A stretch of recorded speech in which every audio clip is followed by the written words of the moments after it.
Hello student, I am your Madhuri ma'am. Welcome back to my dream classes. तो चलिए आज हम स्टार्ट करेंगे क्लास 12th के फर्स्ट चैप्टर का पार्ट 3, जिसका नाम है रिप्रोडक्शन इन ऑर्गेनिज्म।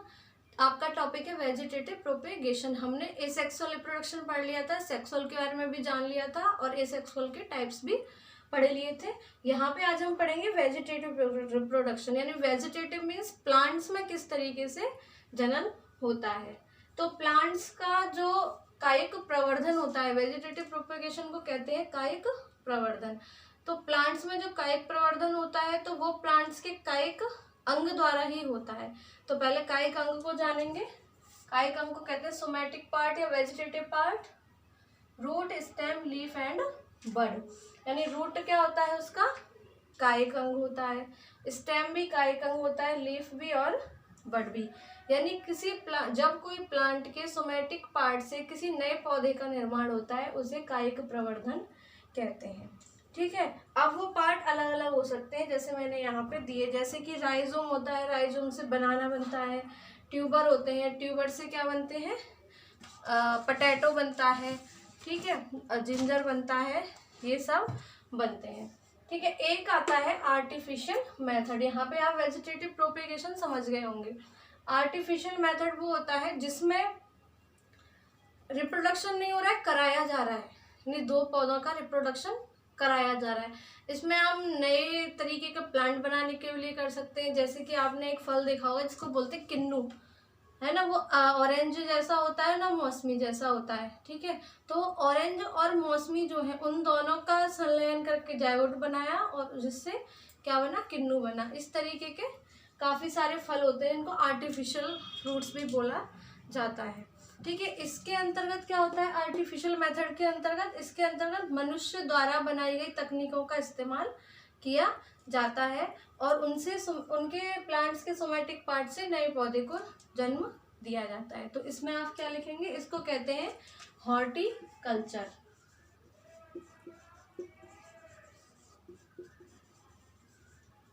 ठीक है। यानी इसके अंतर्गत मनुष्य द्वारा बनाई गई तकनीकों के माध्यम से प्लांट के किसी भी सोमैटिक पार्ट से जब नए पौधे का निर्माण किया जाता है उसे हॉर्टिकल्चर या आर्टिफिशियल मेथड कहा जाता है। तो हम इसकी निम्न तकनीक पढ़ेंगे। ये सब तो क्या है? नेचुरल है। ठीक है। लेकिन जो कराई जाती है हम उनके बारे में पढ़ेंगे। नेचुरल में तो हमें कुछ करना है ही नहीं, भी वो तो अपने आप होती है। लेकिन आर्टिफिशियल मेथड कैसे कराया जाता है? तो इसमें होता है यूज ऑफ नेचुरल प्रोपेगल्स। तो इसमें क्या होता है? नए पौधे के उत्पन्न करने के लिए प्रोपेगल्स का उपयोग किया जाता है। तो ये इम्पोर्टेंट नहीं है। इम्पोर्टेंट आपका जो सिलेबस में है वो है कटिंग। क्या है? कटिंग।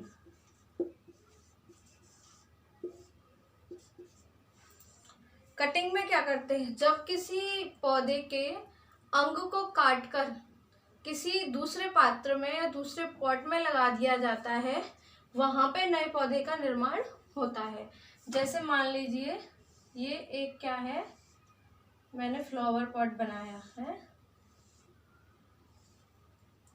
इसमें कोई पौधा लग रहा है।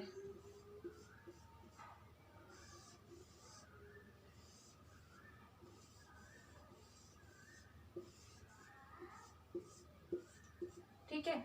अब इसकी यदि इस लीफ को काट कर यहाँ से अलग कर दिया जाए है और ये इसको डाल दिया जाए कहाँ पे? दूसरे पॉट में, तो वहां पे जब कोई नया पौधा जन्म लेगा तो वो कटिंग द्वारा लेगा। इसके स्टेम को काट कर दूसरे पौधे में लगा दिया जाए तो ये कटिंग द्वारा होगा। तो इसमें हम रूट, स्टेम, लीफ तीनों ही एग्जाम्पल ले सकते हैं। लीफ से भी पौधा लग सकता है, स्टेम से भी लग सकता है, या फिर इसकी रूट को निकाल कर इससे इतना सा पार्ट काट के दूसरे गमले में लगा दिया जाए तो वहां भी लगता है। तो ये कौन कौन से प्लांट में हो सकता है ऐसा? लीफ से किस में होता है? ब्रायोफिलिम में होता है। लीफ से किस में होता है?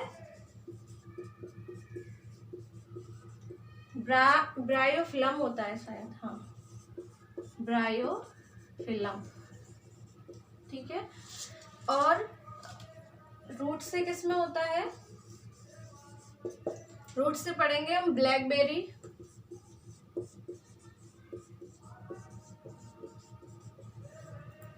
ठीक है।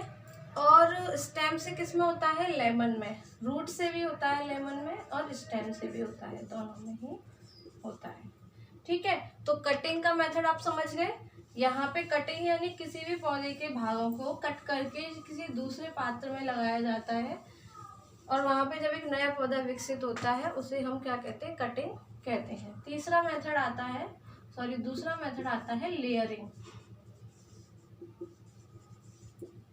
लेयरिंग में क्या होता है, किसी ब्रांच या फिर उसका स्टेम है ना, किसी का तना क्या करता है, उसको भूमि में, जैसे कि एक हम यहाँ पे भी हम डायग्राम देखते हैं,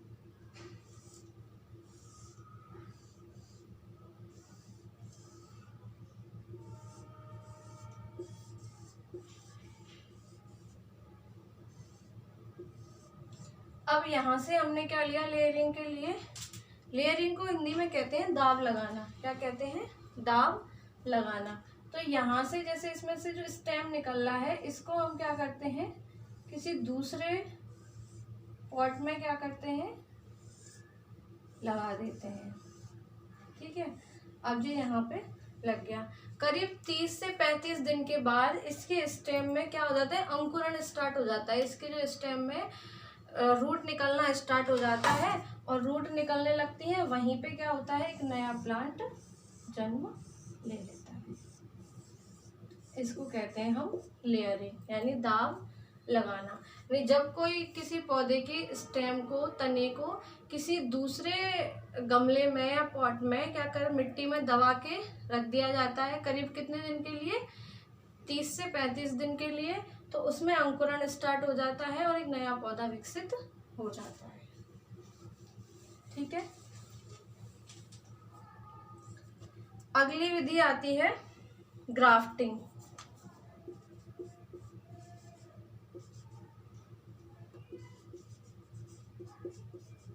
ग्राफ्टिंग में कहते हैं हम, ग्राफ्टिंग में कलम लगाना, इसको कहते हैं दाब लगाना और इसको कहते हैं कलम लगाना। ये दोनों ही विधि बहुत ज़्यादा प्रचलित है। देखिए इसमें क्या करते हैं, जैसे ये किसी पौधे का क्या है, स्टेम है, तो इसको इस तरीके से काट दिया,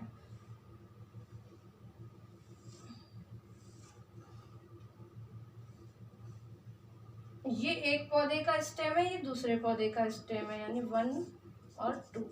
तो एक पौधे के स्टेम को तो इस तरीके से काटा है और दूसरे को इस तरीके से काटा है। तो काटने पर इन दोनों को यहाँ पे क्या कर दिया, ज्वाइंट कर दिया, जोड़ दिया। ठीक है, बांध दिया जाता है ना। और वहाँ पे क्या होता है, एक दूसरे से जब बांध दिया जाएगा तो कुछ टाइम, कितने दिन के लिए, लगभग इसको भी लगाया जाता है 30 से 35 दिन के लिए। वहाँ पे अब ये प्लांट जो है इसके साथ जाके ग्रोथ करेगा, है ना, दूसरे में जाके ग्रोथ करेगा और यहाँ पे क्या होगा, एक दूसरा पौधा जन्म ले लेगा। आई बात समझ में।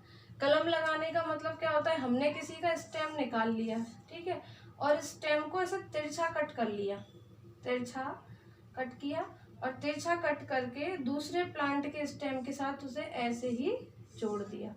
ऐसे ही जोड़ने पर फिर वहां पे जो हमने प्लांट लगाया उसके साथ वो विकसित होने लगता है।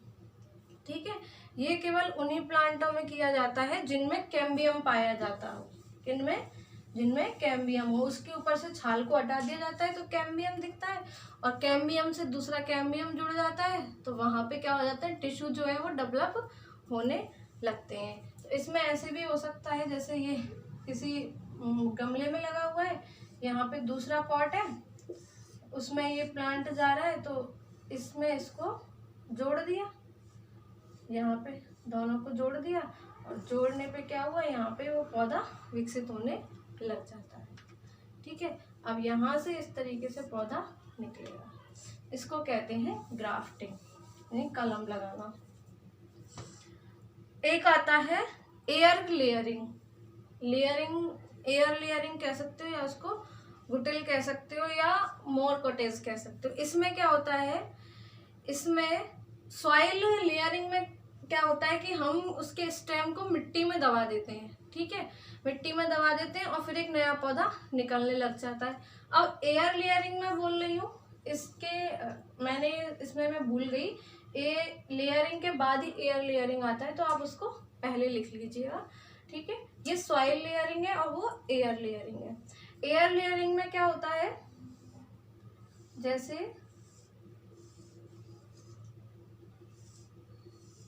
यहाँ से स्टेम गया, ठीक है, यहाँ से स्टेम गया और यहाँ पे हमने क्या किया, किसी दूसरे स्टेम के साथ उसको जोड़ दिया, ठीक है। और यहाँ पे ये जोड़ा जो है इसको क्ले से क्या करते हैं, एकदम ढक देते हैं। और ढकने के बाद इस पे कुछ ऐसा, मतलब ऐसा मेथड अपनाया जाता है कि इसके ऊपर कुछ ऐसा डिब्बी टाइप में लगा दिया या कुछ ऐसे मटके टाइप में टांग दिया, जिससे क्या होगा, बूंद बूंद करके पानी इस पे टपकेगा।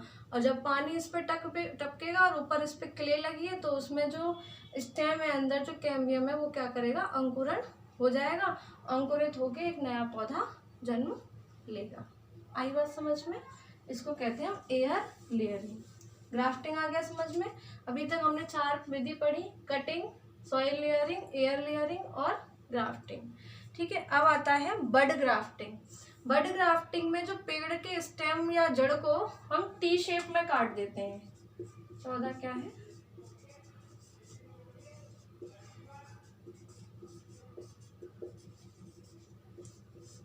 T shape.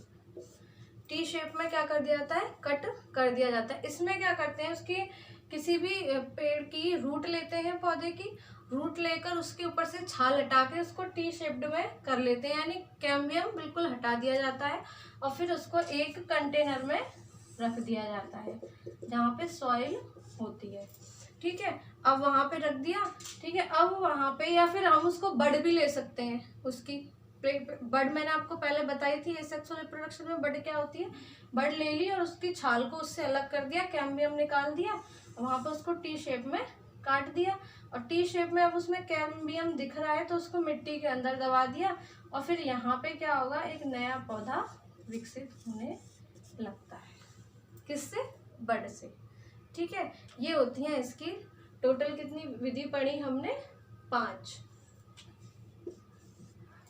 5वीं कौन सी थी, एयर लेयरिंग, बीच में थी वो, उसको आप अपने हिसाब से कर लीजिएगा। 5 आपको समझ में आई, cutting, soil layering, air layering, grafting, bud grafting, ठीक है। इस तरीके से यहाँ पे आपका वेजिटेटिव रिप्रोडक्शन हो जाता है कंप्लीट, ठीक है। और आपकी बुक में होंगी सिंपली, वो आप पढ़ लीजिएगा, लेकिन इम्पोर्टेंट जो थी वो मैंने आपको यहाँ पे समझा दी है। हमारे पेपर के लिए हमारे इम्पोर्टेंट है लेयरिंग और ग्राफ्टिंग, ये ज़्यादातर पेपर में पूछी जाती है, दाव लगाना और कलम लगाना, और ये काफ़ी प्रचलित विधि है, इसको नॉर्मली भी हम यूज कर सकते हैं, आप लोग इस प्रैक्टिकल करके भी देख सकते हो, ठीक है। यहाँ पे हमारा वेजिटेटिव प्रोपेगेशन हो गया है कंप्लीट। आप इसको ध्यान से पढ़िए और अपने नोट्स साथ के साथ प्रिपेयर करते जाइए, और हमारे लर्निंग ऐप को डाउनलोड कीजिए ड्रीम क्लासेस के को, और वहाँ से आप हमारा कोर्स ज्वाइन कीजिए। Thank you. ब्रीफली तो मैं नहीं पढ़ाऊंगी यहाँ पे, क्योंकि ये ब्रीफली आप 3rd चैप्टर में जाके पढ़ोगे अच्छे से कि किस तरीके से गैमीट्स बनते हैं। यहाँ पे सिर्फ हम इसके थोड़े से मेरिट्स, डिमेरिट्स और कैरेक्टरिस्टिक्स पढ़ेंगे, ठीक है। तो सेक्सुअल रिप्रोडक्शन, जैसे मैंने आपको पहले बताया था, इस रिप्रोडक्शन में हैप्लॉइड होता है। हैप्लॉइड आप जानते ही हो, हैप्लॉइड को हम एन से प्रदर्शित करते हैं, स्मॉल एन से, और डिप्लॉइड को हम करते हैं 2n से, ठीक है। अब हैप्लॉइड कैसे होता है, यहाँ पे जब 23 के जोड़े बनते हैं, ठीक है, गैमीट्स बनते हैं 23 के जोड़े, तो ये एक एन होता है, ये एक एन होता है, तो युग्मक जो बना, गैमीट जो बना, वो हैप्लॉइड हुआ। जब वो जाइगोट बन जाता है तब वो डिप्लॉइड हो जाता है, ठीक है।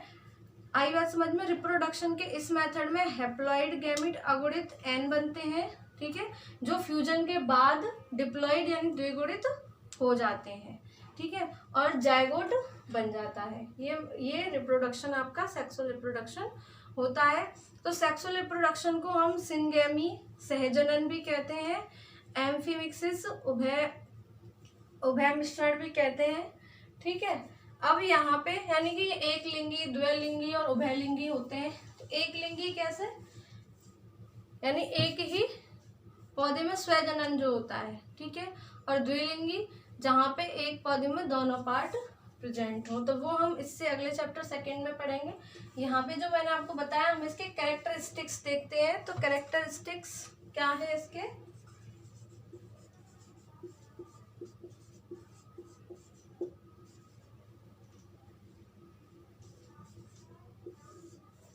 कैरेक्टरिस्टिक्स ऑफ सेक्सुअल रिप्रोडक्शन, ठीक है। तो इसमें फर्स्ट हम पढ़ेंगे इसका पेरेंट्स, ठीक है। तो इसका पेरेंट्स कैसे होते हैं, मोस्टली प्लांट में या एनिमल में सेक्सुअल रिप्रोडक्शन जो होता है वो स्वनिषेचन होता है, यानी कि सेल्फ फर्टिलाइजेशन होता है, ठीक है। दूसरा आता है सेक्स ऑर्गन,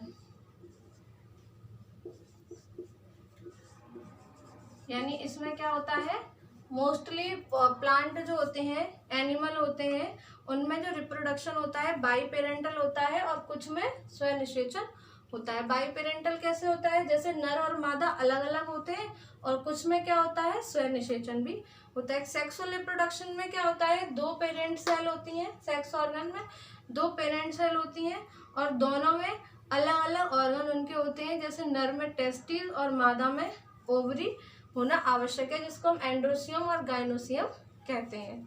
तीसरा आता है मियोसिस तीसरा आता है हमारा मियोसिस। तो मियोसिस क्या है, अर्धसूत्री विभाजन। आप मेरा बेसिक कंसेप्ट पढ़ेंगे, उसमें मैंने मियोसिस को डिफाइन किया है कि मियोसिस क्या होता है, ठीक है। ये अर्धसूत्री विभाजन होता है, इसमें गुणसूत्र आधे आधे हो जाते हैं, जिससे गैमीट्स फॉर्मेशन होता है। अब इसके बाद क्या बन गया, गैमीट बना, ठीक है। अब जो गैमीट्स बना वो उनको हम क्या कहेंगे, सेक्स सेल कहेंगे। गैमीट्स हमेशा जो होते हैं ये हैप्लॉइड होते हैं, और जब ये किसी दूसरे गैमीट्स के साथ फ्यूज करता है तो ये कन्वर्ट हो जाते हैं डिप्लॉइड में, 2n बन जाते हैं। अगला होता है, इसके बाद होता है फर्टिलाइजेशन। ये मैं प्रोसेस आपको स्टार्टिंग से बताती जा रही हूँ, पहले क्या होता है, ठीक है। फिर होता है फर्टिलाइजेशन, यानी पहले पेरेंट सेल होगी, उसमें सेक्स ऑर्गन होना जरूरी है, उसके बाद उसमें मियोसिस होगा, फिर गैमीट्स बनेंगे, गैमीट्स के बाद फर्टिलाइजेशन होगा। यानी कि जब गैमीट्स बन गए, एन बन गए, दोनों में अलग अलग बन गए, मादा में और नर में, अब उन दोनों का मिलना क्या कहलाता है, फर्टिलाइजेशन कहलाता है। फ्यूजन ऑफ मेल और female gametes, fusion of male and female gametes, इन दोनों का फ्यूजन होगा, और फ्यूजन होकर जायगोट बनेगा, वो होगा फर्टिलाइजेशन। अब इसके बाद क्या बना, 6वें नंबर पे जायगोट, ठीक है। अब जो जायगोट बना वही आगे चल के क्या बनेगा, गैमीट के फ्यूजन के बाद डिप्लॉइड जायगोट बनता है, और वही आगे चल के भ्रूण बनता है, जो विकसित होकर एक नए शिशु में जन्म लेता है। इसके बाद आती है जुवेनाइल एज, ठीक है, या फेज कह सकते हैं, जुवेनाइल फेज। इसमें क्या होता है, जायगोट डेवलपमेंट प्रोड्यूस करके एक न्यू एनिमल जायगोट फॉर्मेशन की स्थिति में होता है। जुवेनाइल फेज को पढ़ना यहाँ पे इम्पोर्टेंट नहीं है मेरे हिसाब से, यहाँ पे हम जायगोट तक ही पढ़ेंगे, आगे पढ़ेंगे, ठीक है। फिर इसके बाद होता है स्पेशलाइजेशन। स्पेशलाइजेशन में मैचुरेशन हो जाता है उसका। जुवेनाइल फेज आती है, जुवेनाइल में मतलब परिपक्व हो जाता है जो नया शिशु बना, फिर उसका स्पेशलाइजेशन हो जाता है। मैचुरेशन के दौरान जीव में कई विशेषताएं विकसित होंगी, उसके बाद अल्टरनेशन जनरेशन आएगी, उसमें भी फिर गैमीट्स बनेंगे, फिर वेरिएशंस आएंगी, उसमें रिप्रोडक्शन की अलग अलग वेरिएशंस हो जाएंगी, ठीक है। यहाँ पे हमारा इसके ये टोटल इस तरीके से आप कैरेक्टर बना सकते हो, ठीक है। अब ये जो मैंने कैरेक्टर आपको पॉइंट वाइज समझाया ना, ये कैरेक्टर हम 3rd चैप्टर में पढ़ेंगे कि पेरेंट सेल जो होती है उनमें किस तरीके से सेक्स ऑर्गन को पढ़ेंगे, सेक्स ऑर्गन जो होता है उसमें किस तरीके से अंडाणु शुक्राणु का निर्माण होता है, फिर मियोसिस कैसे होता है, गैमीट्स कैसे बनते हैं, फर्टिलाइजेशन की भी 3 प्रोसेस होती हैं, वो सब हम पढ़ेंगे किसमें जाकर, 3rd चैप्टर में जाकर। इसके आप कुछ मेरिट्स और डिमेरिट्स भी देख लीजिए।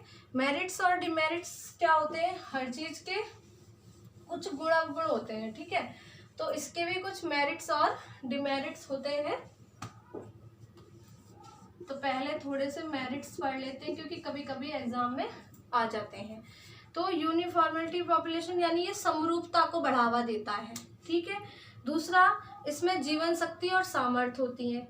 तीसरा, इसमें वेरिएशंस होती हैं, इसमें जो जीव उत्पन्न होते हैं उनमें विभिन्नताएं होती हैं। ये अडेप्टेशन के साथ कंपटीशन बनाता है, यानी इसको जिस अडेप्टेशन में रखा जाता है वहाँ के अनुकूल हो जाते हैं। और शिशुओं की पेरेंट्स से, शिशु जो होते हैं वो क्या करते हैं, अपने पेरेंट सेल से उनके क्या लेते हैं, गुण ट्रांसफर करते हैं। ये इसके मेरिट्स हैं। और डिमेरिट्स क्या हो सकते हैं, ये प्रोसेस जो है बहुत धीमी होती है। ये मैंने पहले बताया, एसेक्सुअल रिप्रोडक्शन काफ़ी स्पीडली होता है और ये बहुत स्लो गति से चलता है। इसमें अनेक संसाधनों की आवश्यकता होती है ना।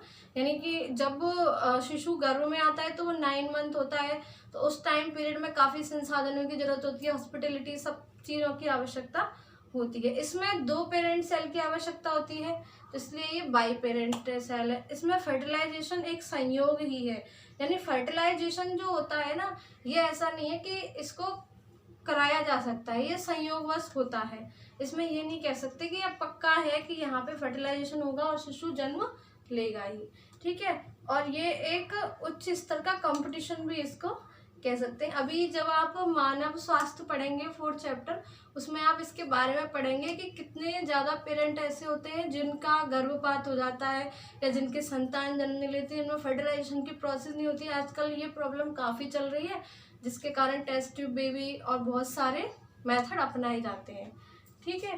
तो ये इसके मेरिट्स और डिमेरिट्स हैं। ऑरिजिन ऑफ सेक्स ऑर्गन में हम नेक्स्ट पढ़ेंगे। यहाँ पे हम आते हैं फेजेस इन लाइफ साइकिल।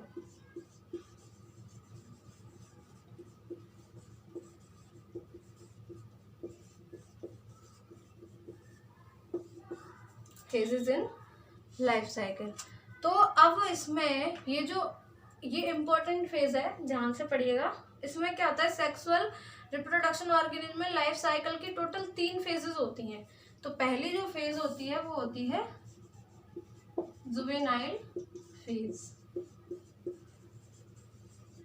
किशोरावस्था। इसमें क्या होता है, ये प्री रिप्रोडक्शन फेज कहलाती है। इसमें ऑर्गेनिज्म तेजी से वृद्धि करता है, ठीक है। किशोरावस्था प्री रिप्रोडक्टिव फेज है। यहाँ पे जो शुक्राणु बनना स्टार्ट होता है नर में, वो जुवेनाइल फेज के बाद में ही स्टार्ट होता है। तो इससे पहले जो शारीरिक वृद्धि है वो काफी तेज चलती है। इसके बाद रिप्रोडक्टिव फेज आती है, जिसमें रिप्रोडक्टिव फेज मतलब कि जिसमें जो ऑर्गेनिज्म है वो रिप्रोडक्शन कर सकता है, ठीक है।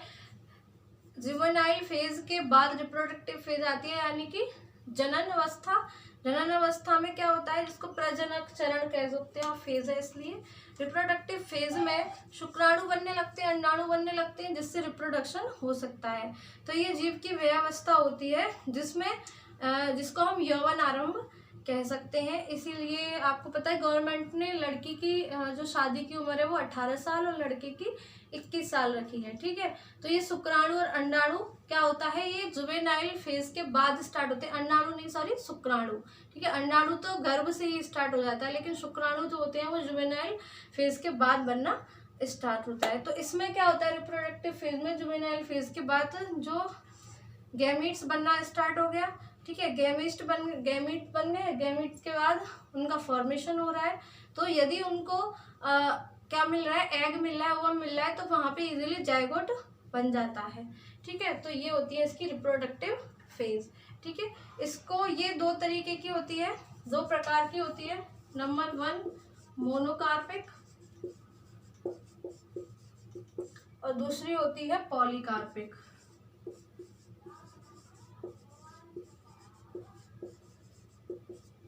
मोनोकार्पिक और पॉलीकार्पिक ऐसे प्लांट जिनके जीवन काल में सिर्फ एक ही बार फ्लावरिंग होती है वो होते हैं मोनोकार्पिक। मोनो मीन्स एक, यानी कुछ ऐसे पेड़ होते हैं जिनमें सिर्फ एक ही बार फूल आते हैं, फिर उसमें कभी फूल नहीं आते, वो मोनोकार्पिक होते हैं। और पॉलीकार्पिक क्या होते हैं, जिनमें बार बार लाइफ साइकिल अनेकों बार, यानी उनकी लाइफ साइकिल अनेकों बार चलती रहती है। मनुष्य भी पॉलीकार्पिक होता है, जिसपे एक बार संतान हो जाती है तो उस पर दोबारा भी होती है, ठीक है। लेकिन कभी कभी ऐसा भी होता है किसी पे एक ही संतान हुई, उसके बाद कभी जाइगोट नहीं बना, तो वो मोनोकार्पिक में आते हैं, ठीक है। पॉलीकार्पिक वे प्लांट होते हैं यदि हम प्लांट्स को लेकर चलते हैं, वे ऑर्गेनिज्म होते हैं जिनमें एक ही बार रिप्रोडक्शन होता है, उसके बाद कभी रिप्रोडक्शन नहीं होता। ठीक है, एक होता है जीर्णावस्था, तीसरा आता है जीर्णावस्था।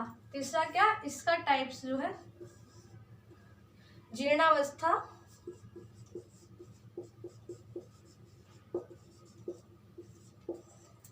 जीर्णावस्था इसको कहते हैं सेंसेंट फेज। सेंसेंट फेज ये है पोस्ट रिप्रोडक्टिव फेज है। यहाँ पे जुवेनाइल फेज के बाद क्या हो रहा है, ऑर्गन विकसित हो रहे हैं, यहाँ पे रिप्रोडक्शन शुक्राणु बनने, और यहाँ पे शुक्राणु बन गए, उसके बाद क्या प्रोसेस हो रही है वो जीर्णावस्था में आती है। यानी ये reproductive phase post reproductive phase है, ये इसकी कैपेसिटी बहुत ही कम होती है, इसमें ऑर्गेनिज्म बनता है और अंत में ऑर्गेनिज्म की क्या हो जाती है, मृत्यु हो जाती है। यानी इसके बाद पोस्ट रिप्रोडक्टिव फेज के बाद फिर कोई फेज नहीं होती, इसमें जो भी ऑर्गेनिज्म बनता है तो वो विकसित होता है और या फिर वो डेथ हो जाता है। ठीक है, तो यहाँ पे आपकी ये लाइफ साइकिल हो गई complete, phases in life cycle. समझ में आ गई आपको? कुछ भी समझ में नहीं आया हो तो आप मेरे से कमेंट बॉक्स में जाकर पूछ सकते हैं। Events in sexual reproduction, event in sexual reproduction आपके इस चैप्टर में बहुत थोड़ा सा दिया हुआ है, सिर्फ उसके नाम दिए हुए हैं, 3 होते हैं, प्री फर्टिलाइजेशन, पोस्ट फर्टिलाइजेशन और post fertilisation event. Pre fertilisation event में गैमीट्स बनते हैं, पोस्ट फर्टिलाइजेशन में दोनों का फ्यूजन होता है, और पोस्ट फर्टिलाइजेशन में फिर उसमें किस तरीके से वो विकसित होता है वो सब इसमें पढ़ते हैं। तो यहाँ पे हम उनके बारे में बिल्कुल भी डिस्कस नहीं करेंगे, क्योंकि मैंने यदि यहाँ पे डिस्कस किया तो आप फिर आगे चल के कन्फ्यूज हो जाओगे, कहोगे वो उसमें भी पढ़ा था, ये इसमें कहाँ से आ गया। ठीक है, इसमें बहुत छोटा सा दे रखा है, लेकिन उसको यहाँ पढ़ने की कोई ज़रूरत नहीं है, उसको मैं आपको 3rd चैप्टर मानव जनन में समझाऊंगी। तो यहाँ पे आपका चैप्टर हो जाता है कंप्लीट। ठीक है, कोई भी टॉपिक जो इम्पोर्टेंट है, मैंने आपको सारे टॉपिक यहाँ पे समझा दिए हैं, जो भी कोई टॉपिक छूटा है तो वो आपके सिंपली टॉपिक आपके बुक में लिख रहे होंगे, उनको आप वहाँ से पढ़ सकते हो, लेकिन बोर्ड के अकॉर्डिंग या कॉम्पिटिटिव एग्जाम के अकॉर्डिंग कोई भी टॉपिक आपका यहाँ से छूटा नहीं है। आपकी जो बुक में नहीं थे वो मैंने चैप्टर टॉपिक्स यहाँ पे आपको क्लियर किए गए हैं। ठीक है, अब कुछ क्वेश्चंस देखिए एनसीईआरटी क्वेश्चन, एनसीईआरटी में यानी आपके जो बोर्ड में किस तरीके से क्वेश्चन आते हैं, यानी जनन की कौन सी विधि अच्छी होती है और क्यों होती है। ठीक है, तो यहाँ पे मैंने एसेक्सुअल और सेक्सुअल दोनों को आपको समझाया है, तो कौन सी विधि अच्छी मानी जाती है। ठीक है, एसेक्सुअल विधि के दौरान जो संतान उत्पन्न होती है उसको क्लोन क्यों कहा जाता है। सेक्सुअल रिप्रोडक्शन के परिणाम स्वरूप जो संतति बनती है उसको जीवित रहने के अच्छे अवसर होते हैं। क्यों, यह कथन किस समय सत्य होता है, यानी कि वो जीवित कब रह सकता है। ठीक है, एसेक्सुअल और सेक्सुअल रिप्रोडक्शन में अंतर हम कर सकते हैं। ठीक है, और क्वेश्चन आपका जैसे वेजिटेटिव प्रोपेगेशन क्या होता है उसका वर्णन कीजिए, उसके टाइप्स को समझाइए। और अभी जो मैंने आपको समझाया, क्या समझाया था, मेरिट्स और डिमेरिट्स सेक्सुअल रिप्रोडक्शन के मेरिट्स और डिमेरिट्स को अच्छे से पढ़ लीजिए। इसमें जो क्वेश्चन आता है वो सेक्सुअल रिप्रोडक्शन में एक तो डिफरेंस जरूर आता है एसेक्सुअल और सेक्सुअल रिप्रोडक्शन में। एक वेजिटेटिव फेज भी पूछी जाती है, यानी कि एसेक्सुअल, सेक्सुअल और वेजिटेटिव आपको तीनों ही अच्छे से रट लेनी है, और फेजेस ऑफ लाइफ साइकिल यानी उसमें कभी कभी उसकी फेजेस पूछी जाती हैं। ठीक है, तो यहाँ पे कोई भी टेंशन वाली बात नहीं है, बहुत सिंपल चैप्टर है और ये चैप्टर आपको अच्छे से समझना होगा। इसके बाद आप जो फ्लावरिंग प्लांट में हम रिप्रोडक्शन पढ़ेंगे वो आप तभी अच्छे से समझोगे जब आप इसको याद कर लोगे। ठीक है, तो नेक्स्ट चैप्टर आप अगली वीडियो में डिस्कस करेंगे। जब तक आप इस चैप्टर को नोट कीजिए और अच्छे से याद कीजिए। Thank you.